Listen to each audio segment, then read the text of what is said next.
So we are in soft times, which we had a lot after the 80s, and some soft times. Soft times. What'd you call me? Soft times make for soft people. Soft people make for hard times. Hard times make hard people, and hard people make soft times. So Yes. the World War II generation made, and the one after made for soft times. And we had those for a while. And then now we have a generation of safe spaces and trophy winners, and everyone's a participant. And you can't tell me I can't compete and go where I want, because I want to go there right now. And the government should help me do it, because the government is mom and dad with a bigger paycheck, which is all I cared about. You guys don't know. The government knows. I know that because I learned that at school. Have you heard of the book? What's it called? I think it's called The Fourth Turning. No, but is that about how that very thing, the soft times, soft people, into the whole cycle? I think it argues that every 20-ish years is a turning, one of those times, and you can plot the course over the course of history of where you will be, and right now it is very much soft people, hard times. And if you don't it's going to last for the next 7 or 8 years. If you don't see it and you can't plot it, you haven't had to hire a plumber like you have recently. That's the worst part. I haven't had to hire them. They're hired by the builder, so I have no say. I can't even say you're being a common sense dummy. I just have to sit back and say, you're right. Sir, the water probably would shut off the valve. That's we're the plumbers. The valve that's awful. We know best. We're the plumbers. I think we know best. Yeah, but physics doesn't apply to plumbing or electric. No, none of it. No science applies to anything anymore. Welcome back to The Ether, the show that disrupts the way you think about running your business. Join me, Brandon, and my co-host, Sean Delaney, the creator of What If, on today's episode. Our goal is to provide context around what we talk about so you have the clarity to cut through the noise and the confidence to grow and run a truly harmonious business. Let's jump in and take the next step to achieving business freedom.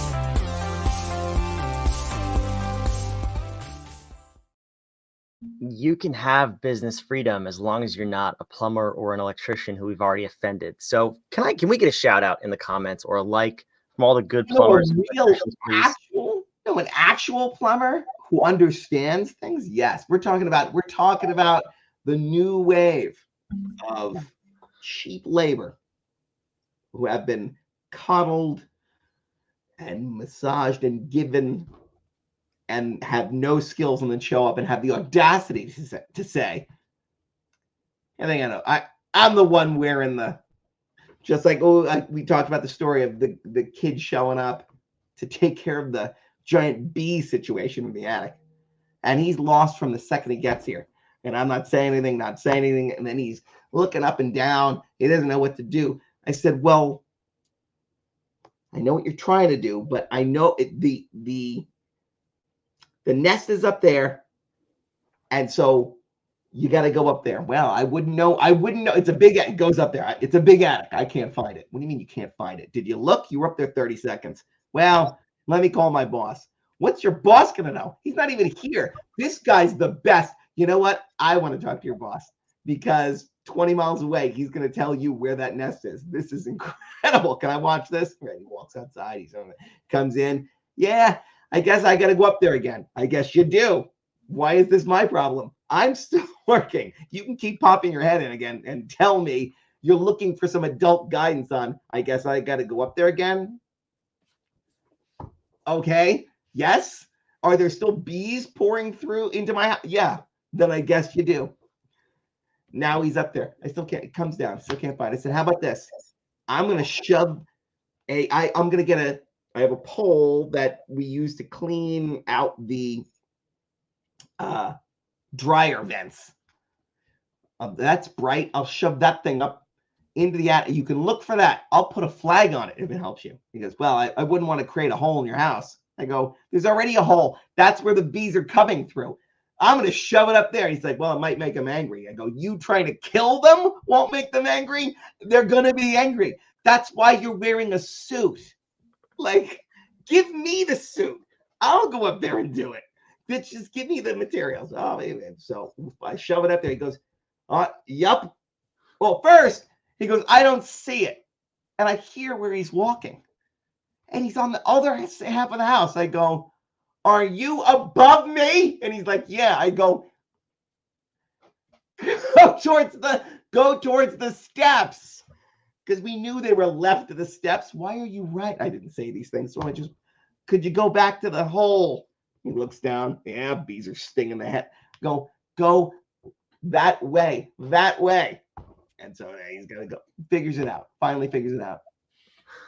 Constant. I managed this entire thing. And the audacity. There's some manager sitting in that home office going, well, I manage 6, what do they call them? Chemical applicators out in the field. No, you don't. I'm managing at least one of them. I don't know what's happening over here. You get paid for that? I paid for this. He paid for his. They could have just said, I didn't pay for the chemicals. I paid for his time. Yeah, you should have billed him back your time. But this is ironic too, because this is kind of the conversation of today, right? It's we're talking about the FTC's ban on non-competes. Who are the people that are going to offend that? It's these people who need constant direction, but then also probably say, my manager, my boss has no idea what he's doing. I'm the one in the field. I could run a better beekeeping business or extermination business. And these are the people we're going to have starting businesses. Non-competes were, think about this. The FTC said, well, we're getting rid of non-competes because we predict, because government's awesome at everything, we predict new businesses are going to spring up.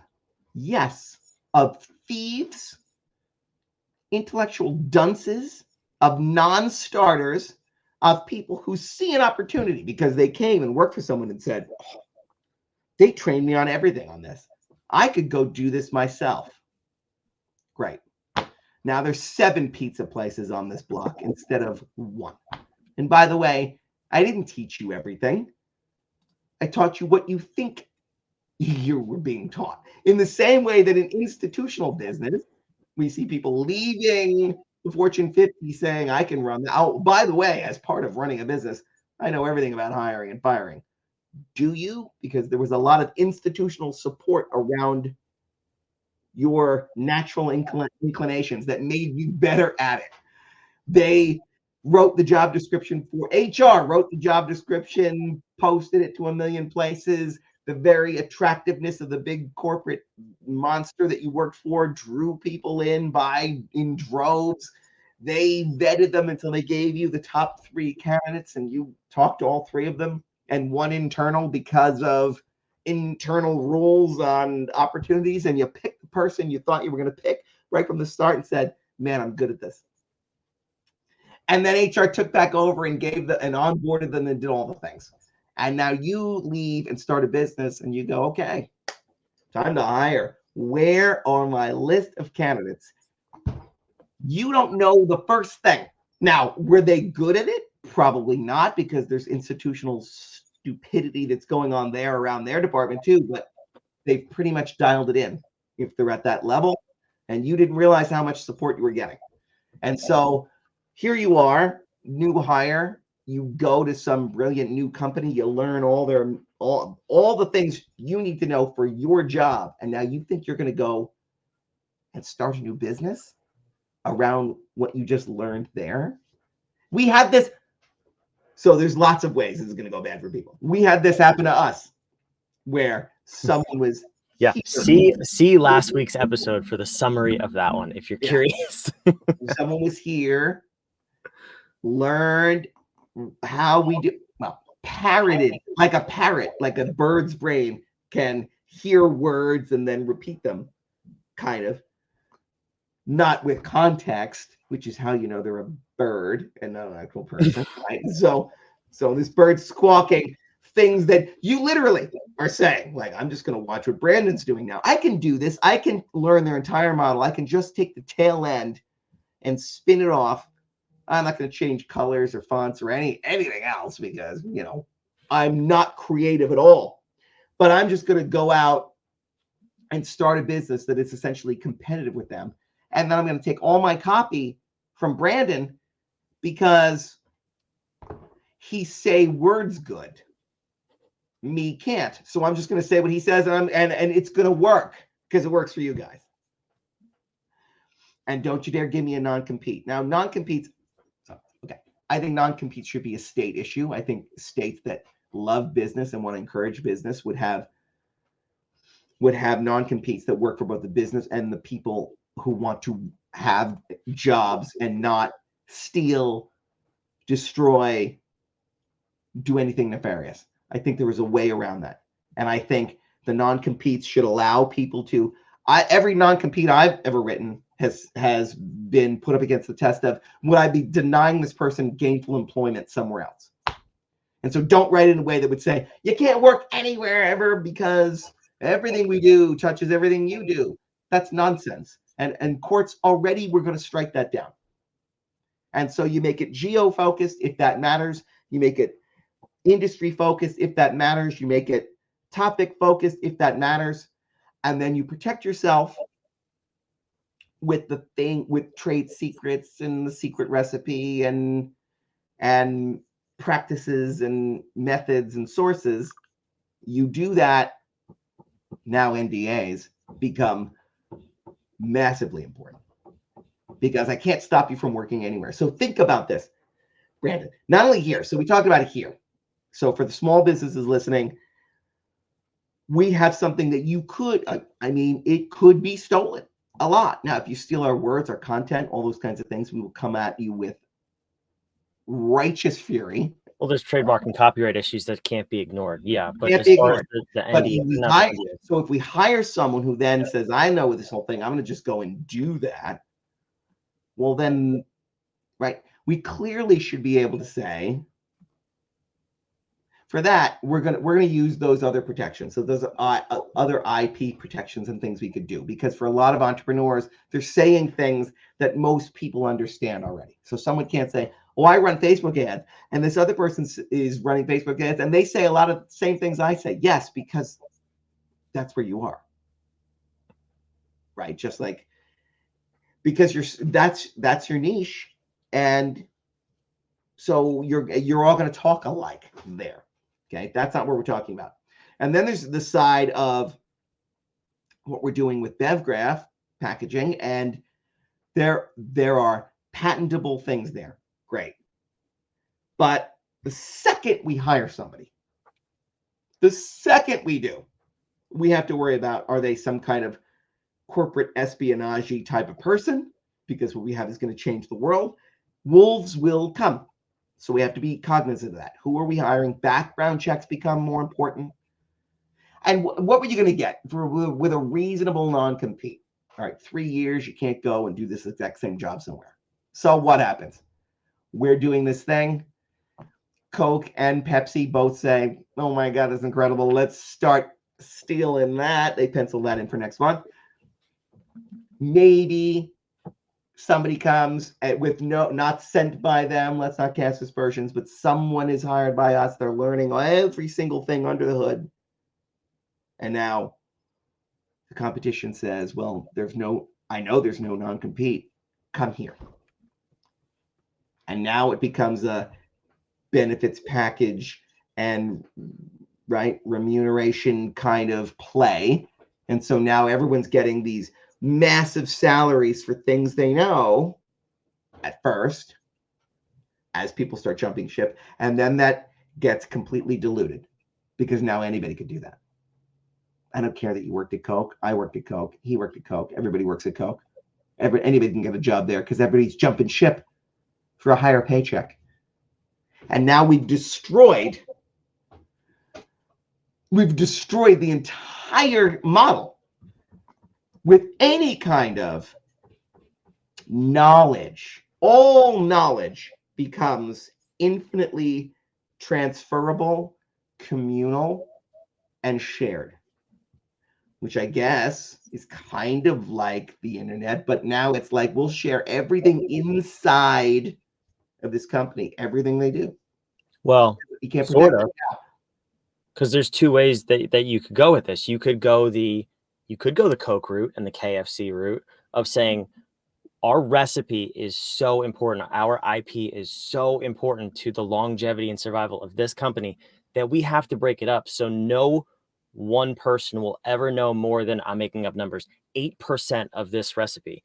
Sure. Meaning that in that context, you need to have so many people together to make a decision or for one thing to happen as a piece of your fulfillment that you've slowed down the entire organization. But The now that's other easy. side of this But now that's is- easy. What? But now that's easier. No, it's not. Wait, what's easier? Getting those 8 people to jump ship. I'll just throw money at them.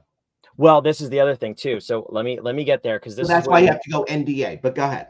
Yeah, this is why the employee should really, it's time to wake up as a citizen of this country and really see where you fall in this situation, because this has actually been repeated 3 years ago. But the other route is IP litigation is going to be a mess because of this, because now we have to call on trademarks, copyrights, all of this internal processes that are copyrighted. I mean, your processes should be copyrighted if you're running your business the right way. And when people jump ship to chase a higher paycheck or whatever, you can easily litigate for that where you wouldn't have had to with the non-compete. But here's the thing that really bugs me, and where I think the employees of this country and the citizens of this country need to open their eyes.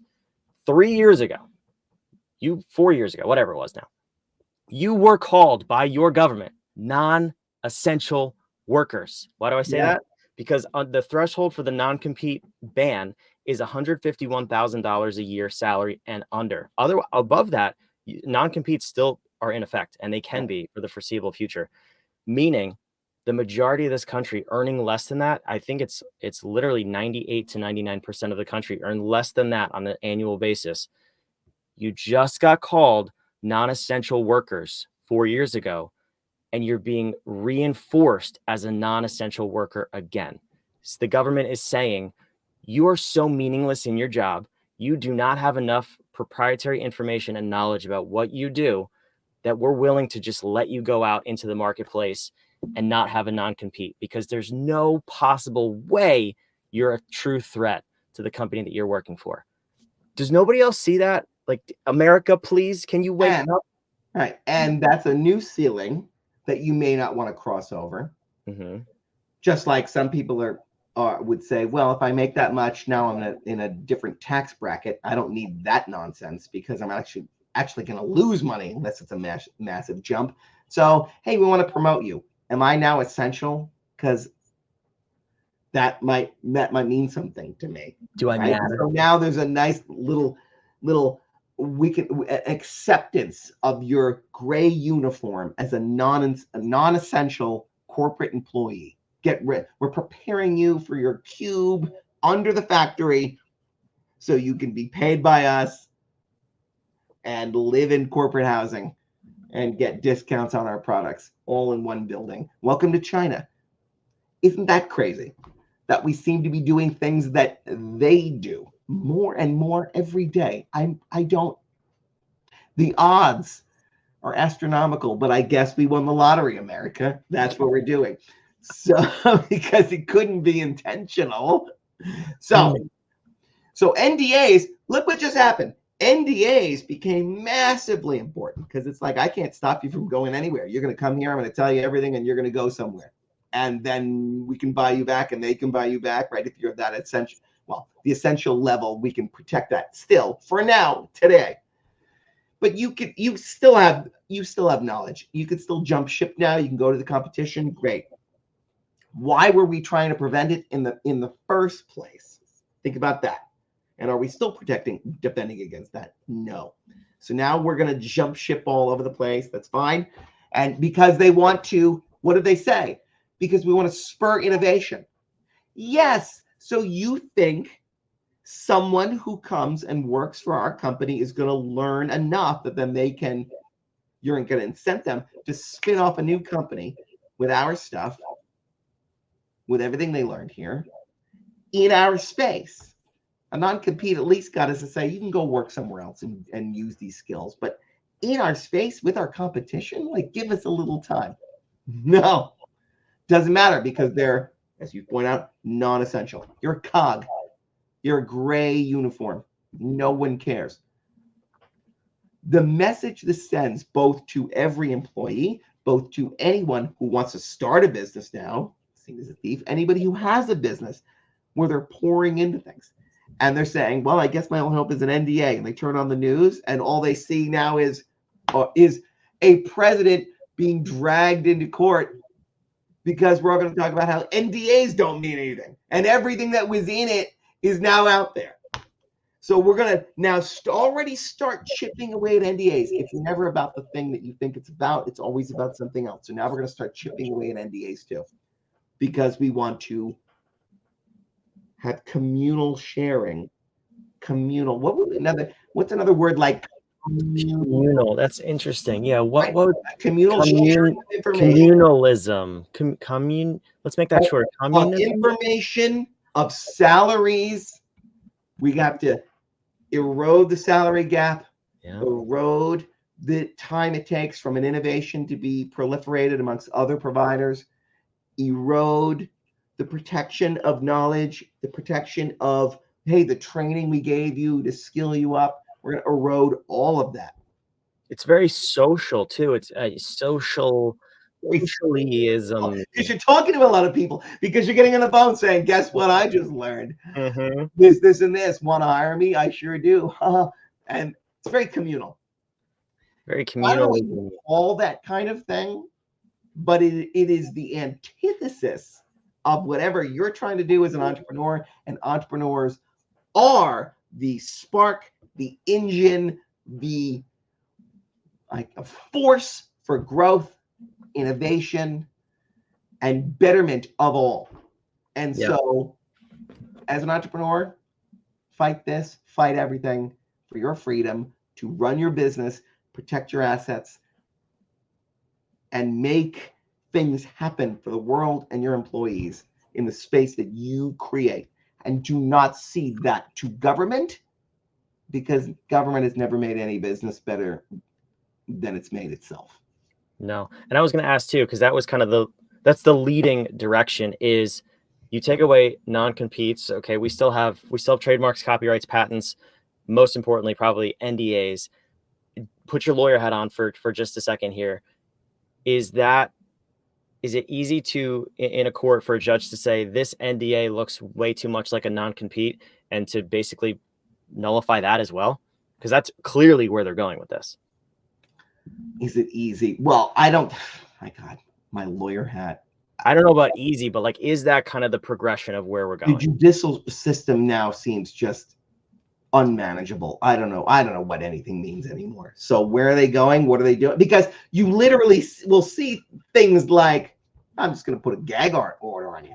What? Well, you can't gag me on that. I just did. Yeah, but you can't appeal it. Like, who cares? Like, we can just do that now. Mm-hmm. And I don't want to get political and make that sound like I'm pro-Trump or pro-Biden or pro anybody.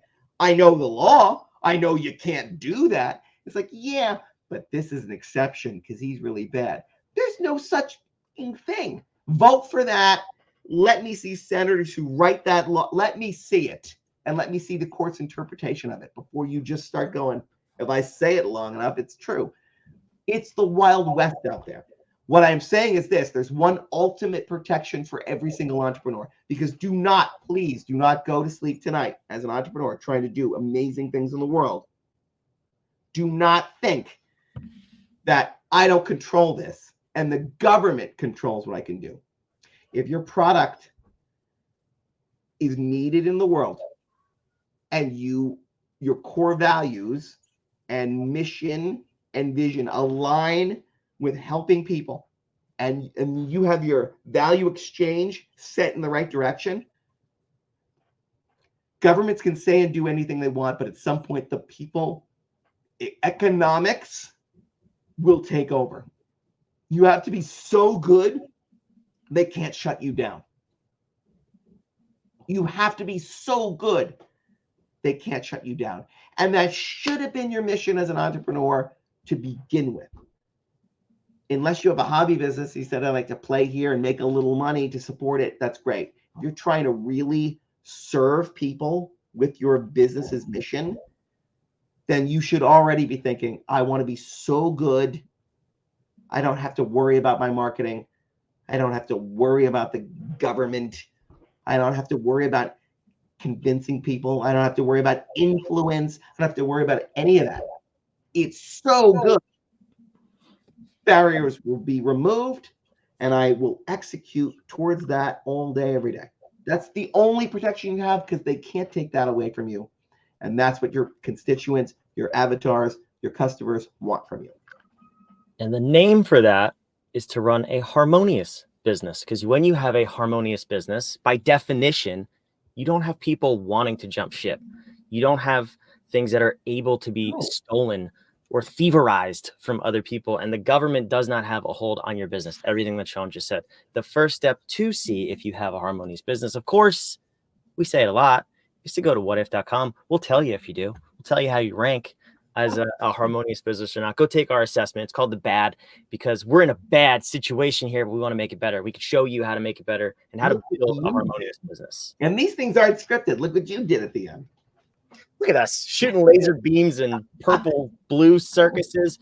That's enough on this. We've talked enough about the FTC's ban on non-competes. You got to protect your business, though. You got to protect yourself and run a truly harmonious business. That's our goal for you. We want to give it to you. Honestly, it's literally free. If you take this assessment, you'll get the results. You can chart that roadmap for yourself at no cost without ever speaking to us. So please go ahead, do it. Don't try to thieverize it, though, because it is copyrighted and it's part of our trademark. So don't make a dumb decision.